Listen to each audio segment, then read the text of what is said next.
Welcome to the podcast.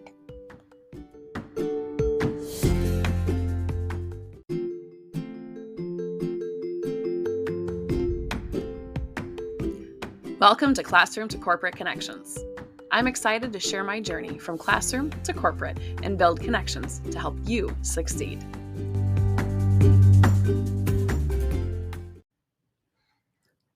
Hey, Mom, what are you up to? You're recording a podcast.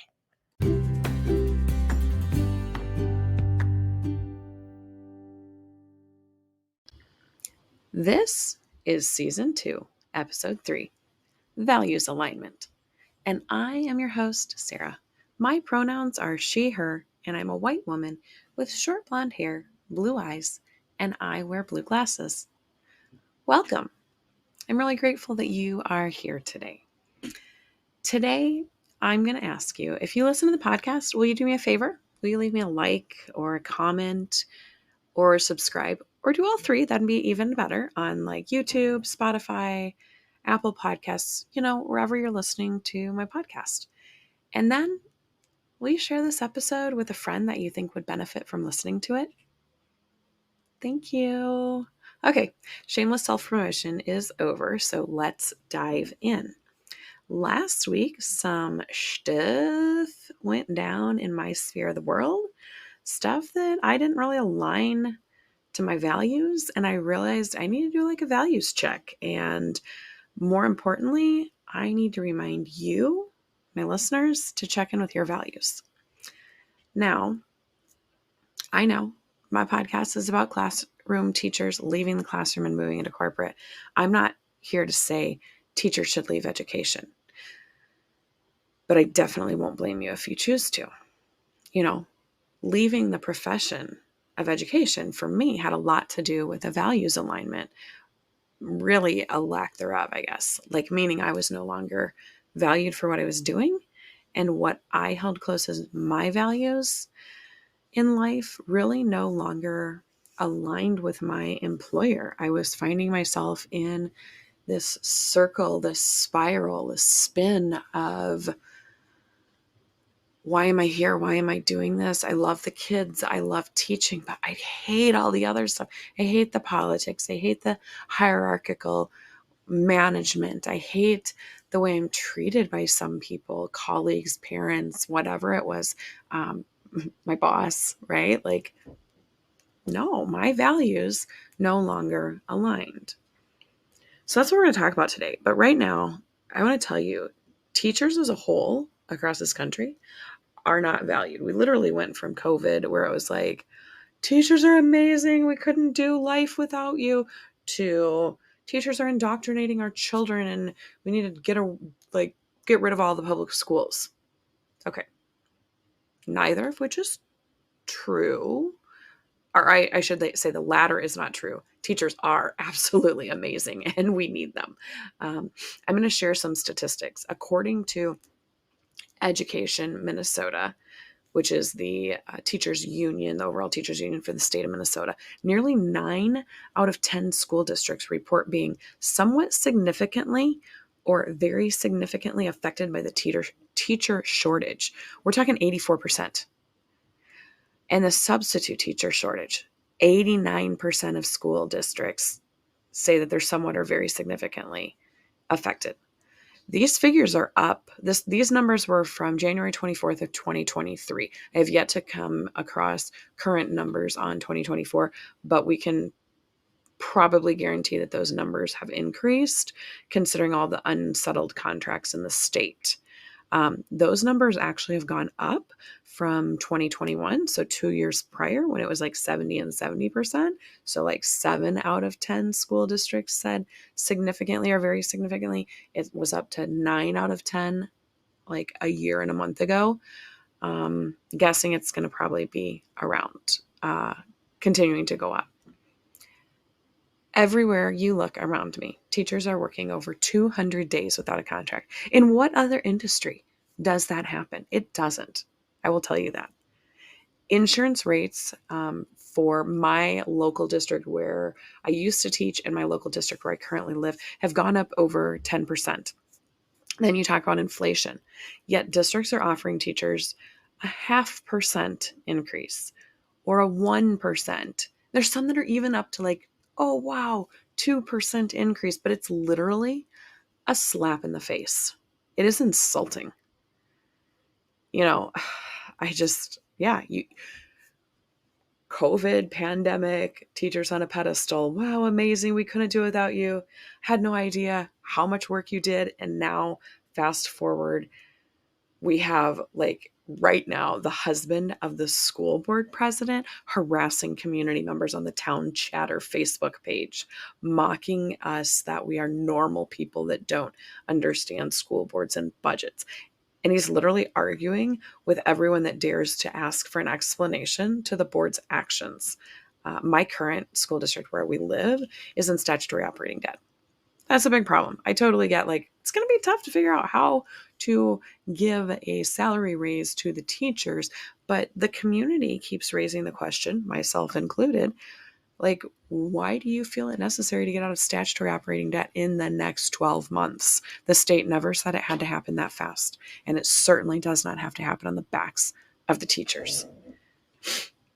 Or you have the spouse of a district HR specialist in my old district where I work that literally last week slid into my DMs to start harassing me about average teacher pay and saying teachers don't work in the summer. Never have I had a conversation with him. I'm not friends with him. Don't follow him on social media. Like, no connection. But I had shared some posts to the local like Facebook groups about wear red for Ed on Monday and support our teachers. And I'm like, in what world is this normal? I will tell you, there is none. Tensions are high. Things are getting heated. And man, who's suffering? The teachers are certainly suffering. But we're to the point where the kids are starting to suffer. Like, I've talked to high school kids. I've heard from them that like they can feel it in the classroom. And I don't blame the teachers for that for a second, because it is not their fault. Okay. Anyways, we've covered the current state of affairs for some local minuscule words. It's at the end of the day, and I do not have a lot of them left for some of our local Minnesota school districts. So let's circle back to my original point. And that was your values need to align. I mean, at least the majority of them. Like, you are very lucky if they all do, but your values need to align with the values of your employer. I mean, let's think about this. You're committing 40 hours a week to these people, 40 plus hours a week, 200 plus ish, give or take, hours a month. That is a serious time commitment. And you have to make sure that your employer, values you. Okay, have you ever heard the story about the value of a bottle of water? I actually referenced this on a recent Instagram post, but I looked it up so I could give credit where credit is due. Thank you, Jeff Rock Sr. He said a bottle of water in the supermarket is worth about 50 cents. That same bottle in a bar costs $2. In a good restaurant or hotel, it can be worth up to $3. At an airport or on the plane, you may be charged $5. The bottle and the brand is the same. The only thing that changes is the place. Each place gives a different value to the same product. When you feel like you are worth nothing and everyone around you belittles you, change places. Do not stay there. Have the courage to change places and go to a place where you are given the value you deserve. Surround yourself with people who really appreciate your worth. Don't settle for less. Okay, folks, I did that and I have not ever been happier. My values are love, honesty, community, self-care, creativity, friendship. I mean, I'm sure if you know me in real life, those probably don't come as a surprise. And so many of them really play into each other really well. I did a recent post on Instagram about that. Go check it out. Instagram, Class to Corp Connections. And I will drop my handle down in the comments. Now, let's think about all the wonderful reasons why it's important to work somewhere that aligns with your values. Let's think. The obvious, you'll be happier. You will be more likely to find purpose in your work and feel like you are contributing to something good and likely something bigger than yourself. I mean, clearly, you're going to be more motivated and engaged to do the work. And, the boss will always love increased productivity. Am I right or am I right? Working in a values aligned environment allows you to be authentic, to be true to yourself. When your personal values are in harmony with your workplace culture, you can uphold your principles with integrity. You can lead with a stronger sense of self-confidence and authenticity in your professional interactions. I also think it'll allow you to practice better decision making. When you're faced with a challenging decision or a dilemma, having a clear alignment between your values and those of your workplace really sets you up with a guiding framework for making choices. And that alignment helps you make decisions that are consistent with your beliefs and principles, which obviously will lead to greater clarity and confidence in your actions. So, thinking about the community part of my values, I think a values alignment brings about a positive work culture, work relationships.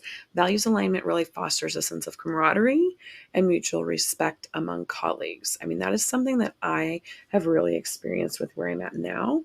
When you feel your work is meaningful and aligned with your personal beliefs, you're less likely to experience feelings of like disillusionment or disengagement.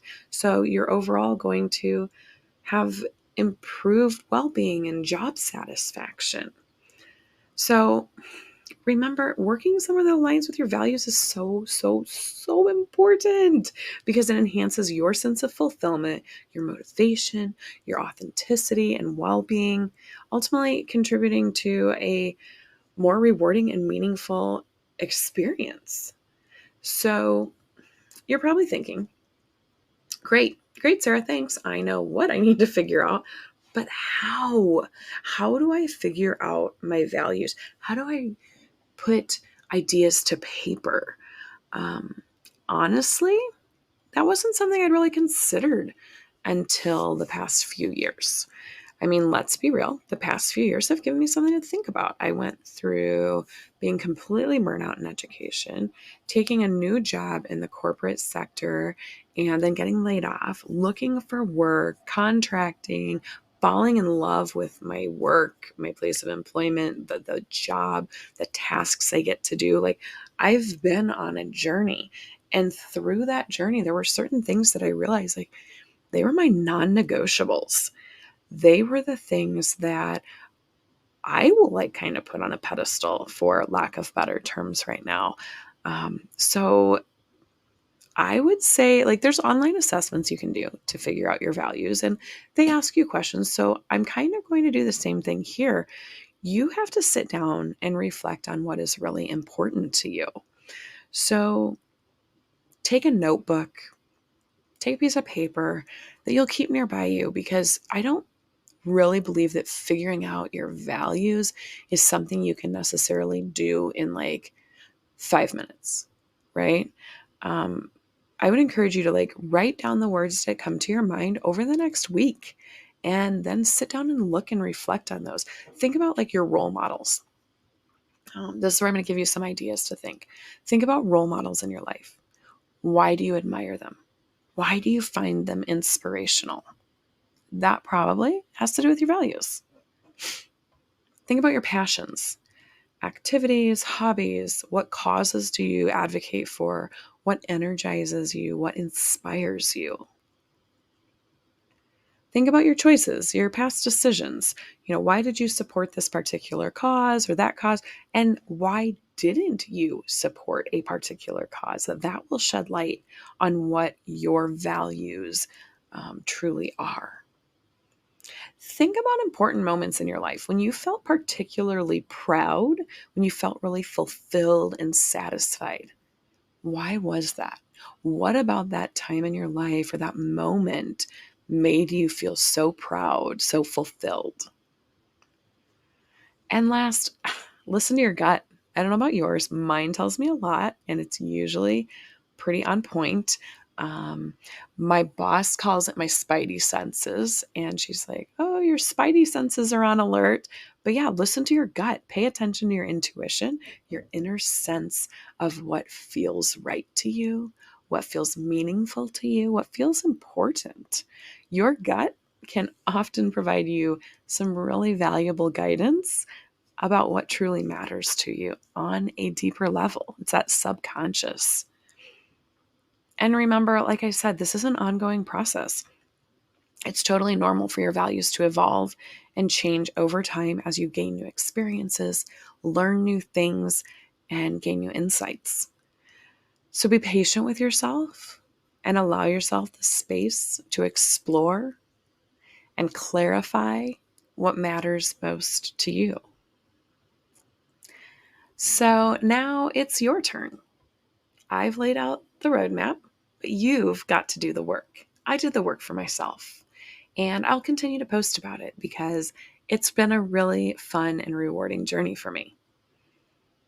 Figure out your values for today, and then check them out with the values of those you surround yourself with your friends, your colleagues, employers, your children's school or potential school. See if there is truly a values alignment.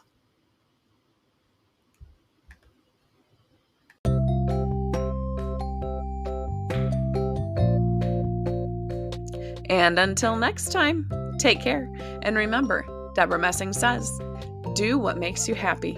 And when it doesn't make you happy anymore, make a change without fear.